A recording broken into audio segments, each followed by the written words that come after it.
Pada waktu saya melayani di sebuah desa kecil di Kediri, Jawa Timur.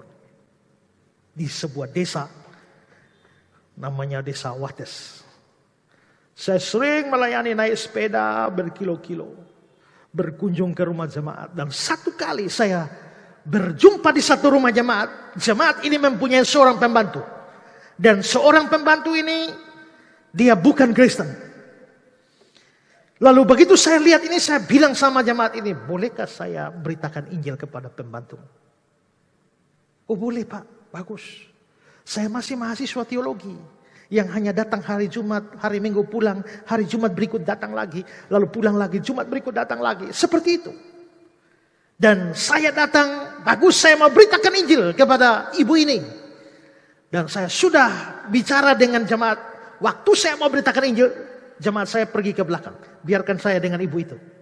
Dan saya mulai mencari pendekatan masuk untuk beritakan Injil. Saya ngobrol panjang lebar. Tapi mau masuk pada Yesus Kristus saya takut. Akhirnya bicara 2 jam tanpa bicara Yesus sama sekali. Dan saya permisi pulang. Saya menyesal. Kenapa ngomong sudah panjang 2 jam tidak berani ngomong tentang Yesus. Jumat depan. Hari Jumat depan lagi. Saya datang lagi. Ngobrol panjang lebar lagi sini sana. Segala macam hal kita sudah omong. Tapi mau omong Yesus. Tidak jadi. Saya pulang. Menyesal lagi. Saya berdoa. Tuhan, Jumat berikut saya mesti cerita Yesus kepada dia. Jumat berikut datang lagi. Hari ini harus cerita Yesus. Tapi cerita punya cerita. Sampai 2 jam. Nama Yesus pun tidak saya sebut. Takut sekali. Sampai akhirnya saudara, hari itu saya ingat 25 Desember tahun 1999.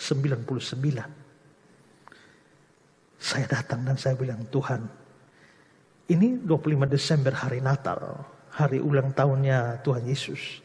Saya mau kasih hadiah buat Tuhan Yesus 1 jiwa. Saya mau ibu itu saya bawa kepada Kristus. Maka saya naik sepeda berkilo-kilo ketemu. Saya bilang, dari pengalaman 1, 2, 3 cerita panjang lebar, saya tidak berani omong Yesus. Kali ini saya tidak mau cerita panjang lebar. Kali ini mesti to the point. Kalau cerita panjang lebar pasti tidak jadi. Akhirnya saya naik sepeda berkilo-kilo. Begitu ketemu ibu itu sudah langsung saya to the point. Ibu, pernahkah ibu mendengar nama Yesus?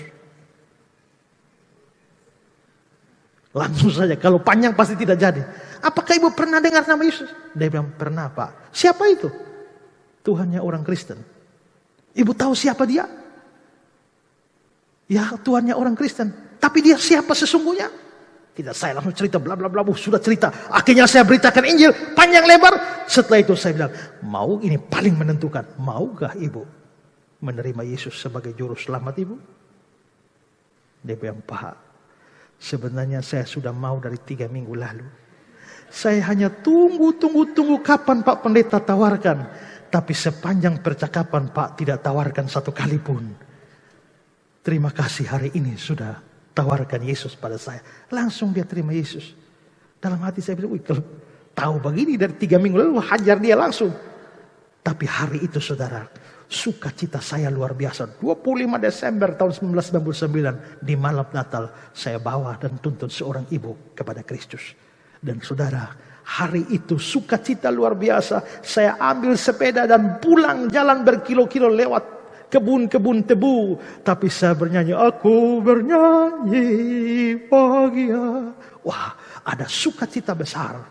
Ketika sukacita di hati saya, perjumpaan dengan Kristus bisa terbagi dengan orang lain. Karena itu saudara-saudara, mari kita belajar dari Filipus. Sukacita karena perjumpaan dengan Kristus ada di hati kita. Tapi selanjutnya sukacita itu harus dibagikan pada orang lain. Tidak usah menjadi seorang teolog supaya bisa bersaksi tentang Yesus. Cukup dengan membagikan pengalaman hidup kita kepada orang lain. Maka kita bisa membawa orang lain pada Kristus. Tuhan memberkati kita.